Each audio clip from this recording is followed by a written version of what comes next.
नमस्कार। हम अपनी लिखी हुई किताब पैगंबर हजरत कुरान और बाइबिल के हवाले से हजरत इसाक अलैहिस्सलाम की चर्चा कर रहे हैं।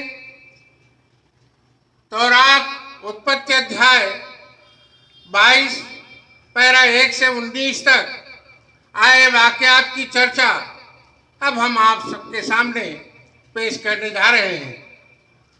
इन बातों के पश्चात ऐसा हुआ कि परमेश्वर ने हजरत इब्राहीम अलैहिस्सलाम से ये कहकर उसकी परीक्षा ली कि ऐ इब्राहीम, देख मैं यहाँ हूँ।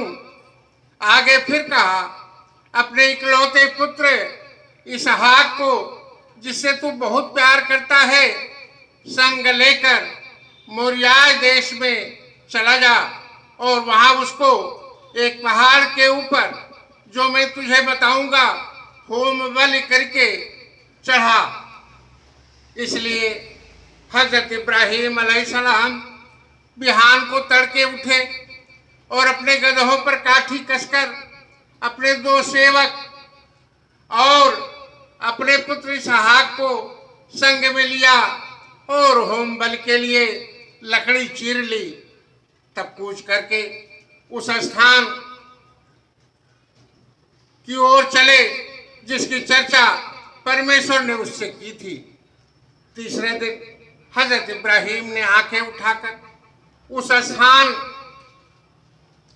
को दूर से देखा और उसने अपने सेवकों से कहा, गधे के पास यहीं ठहरे रहो, ये लड़का और मैं वहां तक जाकर और दंडवत करके फिर तुम्हारे पास लौटाऊंगा। सो हजरत इब्राहीम अलैहिस्सलाम ने होम बलि की लकड़ी लेकर अपने पुत्र इसहाक के पर लादी, आग और छुरी को अपने हाथ में लिया। फिर वह दोनों एक साथ चल पड़े। हजरत इसहाक ने अपने पिता हजरत इब्राहीम से पूछा, ऐ मेरे पिता, आग और लकड़ी तो है, पर होम बलि के लिए भेड़ कहाँ है? हजरत इब्राहीम ने कहा, ऐ मेरे पुत्र, परमेश्वर होम बलि के लिए लकड़ी, होम बलि के लिए भेड़ का उपाय वो खुद ही करेगा। इस तरह वे दोनों साथ साथ चलते गए और वे उस स्थान पर पहुंचे जहां पर पहुंचने के लिए परमेश्वर ने कहा था। तब हजरत इब्राहीम ने वहां वेदी बनाकर लकड़ी को पुनः चुन चुन कर रखा और अपने पुत्र इसहाक को बांधकर वेदी पर लकड़ी के ऊपर रख दिया। फिर हजरत इब्राहीम अलैहिस्सलाम ने हाथ बढ़ाकर छुरी को लिया कि अपने पुत्र की बलि करे। तब यहोवा के दूत ने स्वर्ग से उसे पुकार कर कहा, ऐ इब्राहीम, ऐ इब्राहीम, देख मैं यहाँ हूँ। उस लड़के पर हाथ मत बढ़ा और न उसे कुछ कर, क्योंकि जो तूने मुझसे अपने पुत्र को भी नहीं वादा किया था तो अपने पुत्र को भी नहीं रख छोड़ा। इससे मैं अब जान गया हूँ कि तू परमेश्वर का भय मानता है। तब हजरत इब्राहीम अलैहिस्सलाम ने आंखें उठाई और क्या देखा कि उसके पीछे एक मेढ़ा अपने सींगों से एक झाड़ी में उलझा हुआ है। हजरत इब्राहीम अलैहिस्सलाम ने जाकर उस मेढ़े को लिया और अपने पुत्र की जगह उसको होम बलि करके चढ़ाया। स्वर्ग से यहोवा के दूत ने पुकार कर कहा, अरे ऐ इब्राहीम, ऐ इब्राहीम, तूने यहोवा की बात मानी है, इस कारण मैं निश्चित ही तेरे वंश को आकाश के तारागण के समान अनगिनत बढ़ाऊंगा।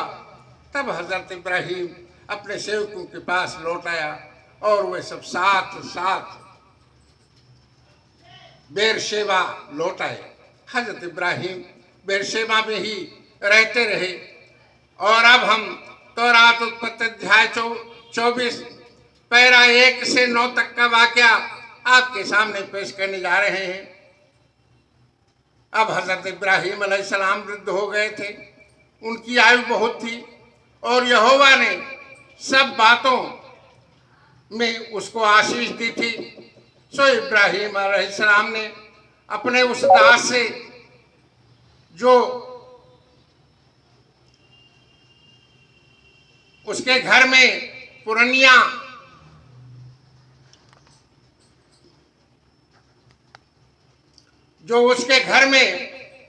थे, सारी संपत्ति पर अधिकारी थे, उससे हजरत इब्राहीम अलैहिस्सलाम ने कहा, अपना हाथ मेरी तरफ मेरी जांघ के नीचे रख और मुझसे आकाश और पृथ्वी के परमेश्वर यहोवा की इस विषय में शपथ ले कि तू मेरे पुत्र के लिए कनानियों की लड़की में से जिनके बीच में रहता हूं किसी को भी नहीं लाएगा, बल्कि मेरे देश में मेरे ही कुटुंबियों के पास जाकर मेरे पुत्र इसहाक के लिए एक पत्नी ले आएगा। दास ने उससे कहा, कदाचित वो लड़की इस देश में मेरे साथ ना आना चाहे तो क्या मुझे तेरे पुत्र को उस देश में जहां से तू आया है ले जाना पड़ेगा? हजरत इब्राहीम ने उससे कहा, चौकस रहे, मेरे पुत्र को वहां कभी मत ले जाना।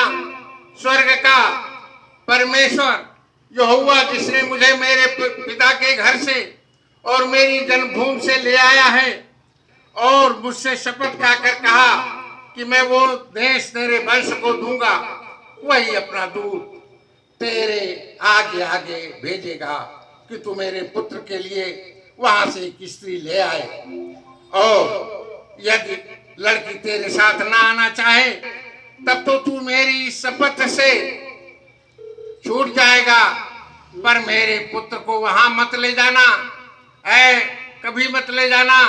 तब दास ने अपने स्वामी हजरत इब्राहीम की जांघ के नीचे अपना हाथ रखकर उससे इसी विषय के संबंध में शपथ खाई। आज का तस्करा बस यही इतना, आगे का किस्सा अगले दिन पेश किया जाएगा। शुक्रिया, जय हिंद।